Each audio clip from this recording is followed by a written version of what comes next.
ஒரு முதலமைச்சர் தொகுதியிலேயே இப்படி இருக்குன்னா மற்ற இடத்துல எப்படி இருக்கும்? கொளத்தூர் முதலமைச்சர் தொகுதி. இந்த ஈபில வேலை செய்யறவங்க வெளியே வந்து எவனும் பேச மாட்டான். வண்டியை ஜூம் பண்ணு. வண்டி நிக்கா இல்லையா? மெயின் ரோட்ல 2 வெளியே பெட்ரோல் நிக்குது. நெக்ஸ்ட் நிக்கா இல்லையா? இன்னோவா நிக்கா இல்லையா? கான்ஸ்டபிள் இருக்காங்களா இல்லையா? எஸ்ஐ இருக்காங்களா இல்லையா? லேடிஸ் பிசி இருக்காங்களா இல்லையா? இருக்காங்கல்ல. இபி ரெஸ்பான்ஸ் ஸ்டாஃப் வந்து பதில் சொல்லணும்ல. அதே மாதிரி நாங்க கேட்க கேரண்டி டைம் எவ்வளவு நேரத்துல வரும். ஆனா போலீஸ்காரங்க வந்து 1 ஹவருங்கிறாங்க. சரிங்களா? அது இபி ஸ்டாஃப் வந்து சொல்லுங்க. நாங்க அதான் கேட்கிற ரிக்வஸ்ட்.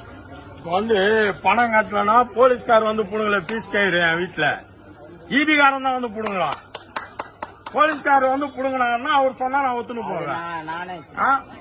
7 ரூபாய் யூனிட்டுக்கு 250 ரூபாய் நீ ஃபைன் போட்டு என் வீட்டுல பீஸ் கயிறை புடுங்கின. பணம் கட்டணும் உடனே பீஸ் கயிறு என் கையில கொடுத்து அனுப்புற. நான் பீஸ் கயிறு எடுத்து போய் போடுறேன். எனக்கு போட தெரியும், நான் போடுறேன். போட தெரியாம நான் வரல உள்ள விட்டு செத்தனா ஈபில இருக்கிறவன் வந்து எனக்கு பதில் சொல்லுவானா?